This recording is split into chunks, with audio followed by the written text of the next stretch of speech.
আল্লাহর পয়গম্বরের সাহাবী হযরতে ওমর ফারুক রাদিয়াল্লাহু তাআলা আনহু একদিন কোথায় যাওয়ার জন্য বের হইলেন। ওমর ফারুক রাদিয়াল্লাহু তাআলা আনহু হাঁটি হাঁটি পা পা করে যাইতেছেন।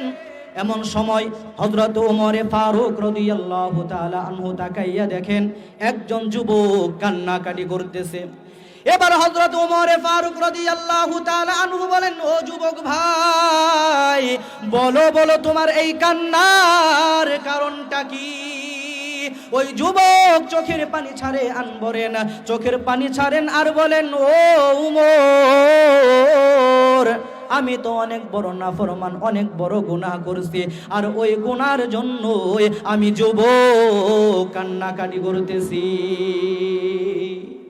এবার ওই যুবক এমন ভাবে কান্না শুরু করে দিল, কিতাবের ভিতরে পাওয়া যায় হযরত ওমর ফারুক রাদিয়াল্লাহু তাআলা আনহু ওই যুবকের কান্না দেখার পর ওমর ফারুক রাদিয়াল্লাহু তাআলা আনহু কান্না শুরু করে দিলেন। তার কান্না থামাইতে পারতেছেন না। এক পর্যায়ে যুবকটা ডেকে ডেকে বলেন, ও ওমর, আপনি কি আমাকে পয়গম্বরের কাছে নিয়ে যাইতে পারবেন নাকি? ও ওমর, আপনি কি আমাকে রাসূলের দরবারে নিয়ে যাইতে পারবেন? যদি রাসূলের দরবারে আপনি আমাকে নিয়ে যাইতে পারেন, আমি রাসূলের কাছে আমার এই গুনাহটা বলতাম, আমি রাসূলের সামনে গিয়ে তওবা করতাম। ও ওমর, আপনি কি আমাকে রাসূলের দরবারে নিয়ে যাবেন? ওমর ফারুক রাদিয়াল্লাহু তাআলা আনহু বলেন, ও যুবক, চলো চলো, আমি তোমাকে রাসূলের দরবারে নিয়ে যাব। এবার হযরত ওমর ফারুক রাদিয়াল্লাহু তাআলা আনহু ওই যুবকটাকে নিয়ে রাসূলের দরবারে চলে গেলেন। রাসূলের দরবারে যাওয়ার পর আল্লাহর পয়গম্বর একবার উমরের দিকে তাকান, আর একবার ওই যুবকের দিকে তাকান। এবার আল্লাহর পয়গম্বর উমরকে ডেকে ডেকে বলেন, ও উমর, বলো বলো তোমরা কেন কান্নাকাটি করতেছো? তুমি উমর কান্নাকাটি করো, আর তোমার সাথে যেই যুবকটা আসলো ওই যুবকটাও কেন বা কান্নাকাটি করতেছি, বলো বলো।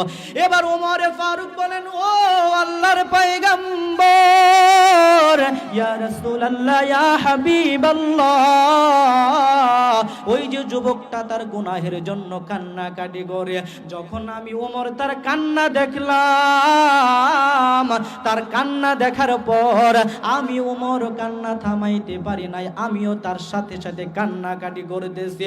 এবার ওমর ফারুক রাদিয়াল্লাহু তাআলা আনহু এই কথা বলার পর আল্লাহর পয়গম্বর ওই যুবকটাকে ডেকে ডেকে বলতেছেন, ও যুবক, বলো বলো তুমি যুবক কেন কান্নাকাটি করো?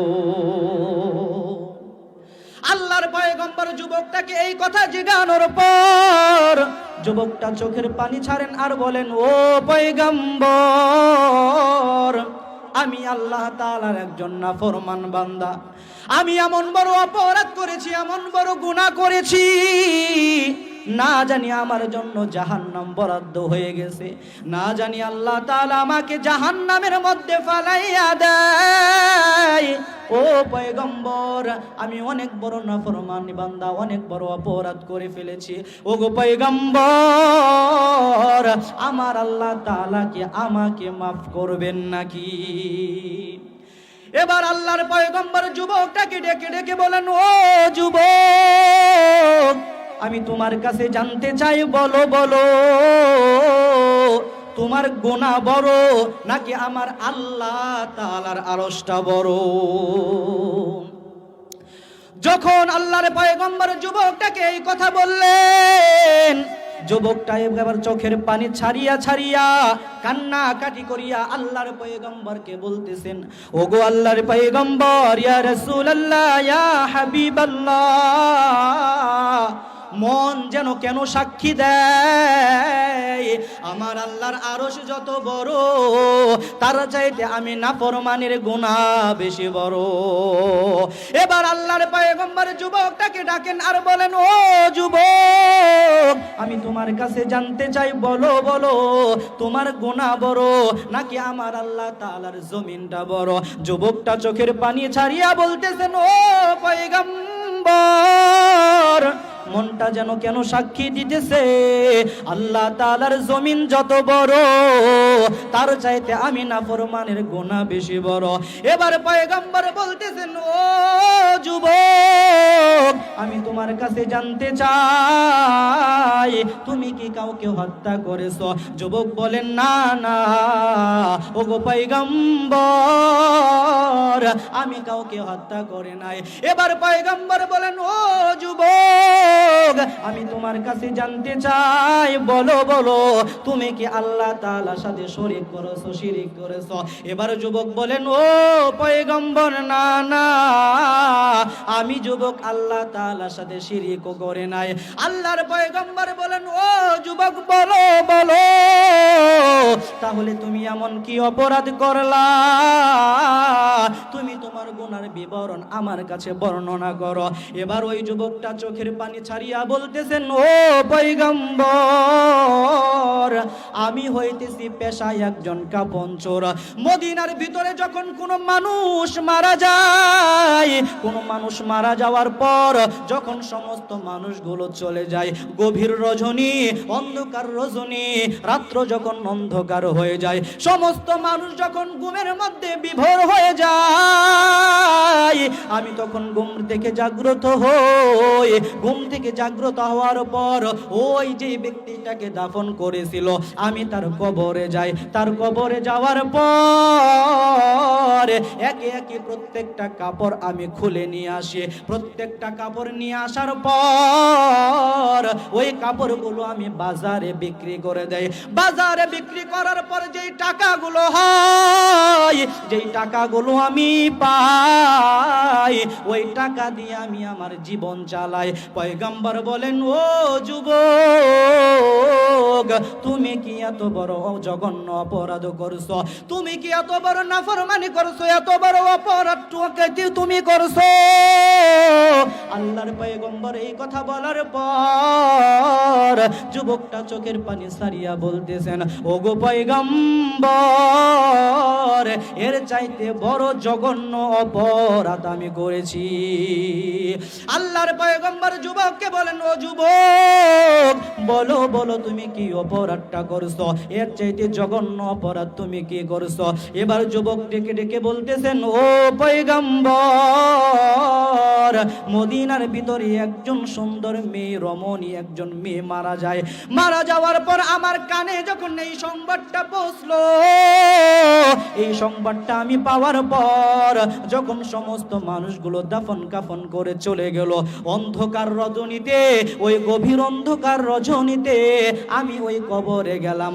ওই মেয়ের কবরে যাওয়ার পর একে একে প্রত্যেকটা কাপড় আমি খুলে ফেললাম। কাপড়গুলো খোলার পর আমি যখন কবর থেকে উঠতেছিলাম, যখন আমি কবর থেকে উঠতেছিলাম, শয়তান আমার মনের ভিতরে ওয়াসওয়াসা দিতেছে, ও যুবক, প্রতিদিন হয়তো তুমি কাপড় চুরি করো, আজকে এমন একটা কবরে তুমি প্রবেশ করলা, এমন একটা কবরে তুমি আসলা, একটা মেয়ের কবরে তুমি আসলা। ওই মেয়ের কাপড়গুলো তুমি একে কি খুলে নিলা, কিন্তু তুমি একটা বারো মেয়ের দিকে তাকাইলা না। ওই মদিনার ভিতরে এত সুন্দর রমণী মেয়ে তো আর নাই। শয়তান ওয়াসওয়াসা দিতেছেন, ও যুবক, যদি তুমি চাও তাহলে এই মৃত মেয়ের সাথে জিনা করতে পারো। ওই শয়তান ওয়াসওয়াসা দিতেছে, ও যুবক, যদি তুমি ইচ্ছা করো তুমি তোমার মনের খায়েশ পূরণ করতে পারো। যুবকটা আল্লাহর পয়গম্বরের কাছে তার গুনাহের কথাগুলো এইভাবে বর্ণনা করতেছে, ও পয়গম্বর, এক পর্যায়ে শয়তানের ওয়াসওয়াসায় পড়ে আমি গুনাহের মধ্যে লিপ্ত হয়ে গেলাম। যখন গুনাহ করতেছিলাম তখন আমার মনে ছিল না, কোনো আমার বিবেক কাজ করে নাই, আমার বিবেক তখন কাজ করে নাই। কিন্তু যখন আমি গুনাহ করে ফেললাম, অন্যায় করার পর তখন আমার বুঝে আসছে আমি তো শয়তানের ওয়াসওয়াসায় পড়িয়া গুনাহের মধ্যে লিপ্ত হয়ে গিয়েছিলাম। ও পয়গম্বর, এক পর্যায়ে যখন আমি ওই কবর থেকে উঠতেছিলাম, এমন সময় গায়েবী আওয়াজ আমি দেখতে পাইলাম, এমন সময় গায়েবী আওয়াজ শুনতে পাইলাম, কে যেন বলতেছে, ও যুবক, তুমি আমাকে নাফাক করিয়া দিলা। আমি তো ছিলাম পবিত্র একজন রমণী, দুনিয়ার কোনো মানুষ আমাকে অপবিত্র করতে পারে নাই। তুমি একে একে আমার প্রত্যেকটা কাপড় খুলে নিলা, কাপড় খুলে নিলা, অসুবিধা ছিল না, কিন্তু তুমি আজকে আমাকে নাপাক বানাইয়া দিয়ে গেলা। কাল কিয়ামতের ময়দানে আমি আল্লাহ তাআলার সামনে কি নিয়ে দাঁড়াবো? ও যুবক, কাল কিয়ামতের ময়দানে তোমাকে আমি আসামি বানাবো। ও যুবক শুনে রাখো, কাল হাসরের ময়দানে আমি তোমাকে আসামি বানাবো। যুবকটা এবার ডেকে ডেকে বলতেছেন, ও পয়গম্বর, ওই যে আওয়াজ আমি শুনতে পেয়েছিলাম, ওই আওয়াজটা এখনো আমার ওই কর্ণকহরে বাজতেছে, ওই আওয়াজটা এখনো আমার কানের ভিতরে বাজতেছে। ও পয়গম্বর, আমি তো অনেক বড় অপরাধ করে ফেলেছি।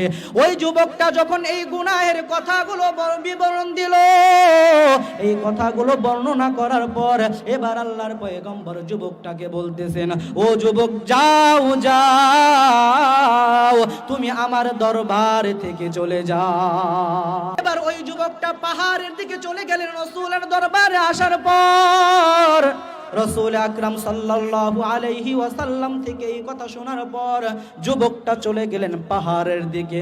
পাহাড়ের দিকে যায় আর আল্লাহ তাআলাকে মনে মনে ডাকে। আল্লাহ তাআলাকে বলে, আল্লাহ, আমি তো অনেক বড় নাফরমান বান্দা। ও আল্লাহ, আমি অনেক বড় অপরাধ করে ফেলেছি, আমি অনেক বড় গুনাহ করে ফেলেছি।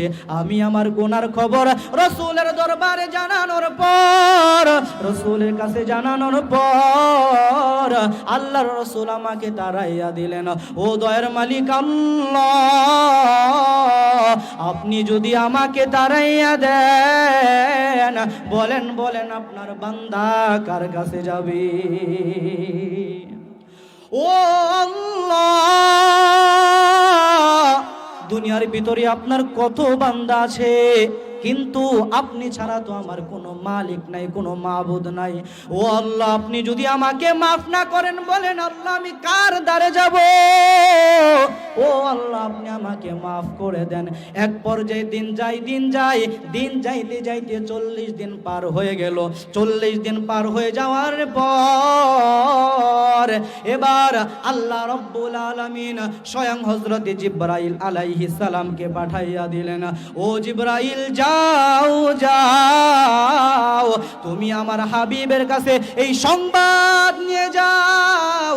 আমার হাবিবের কাছে গিয়ে বলো, যেই বান্দাটা 40 দিন আগে আপনার দরবারে আসছিল, ওই বান্দাটাকে আল্লাহ রব্বুল আলামিন ক্ষমার ঘোষণা দিয়ে দিয়েছে। আল্লাহু আকবার।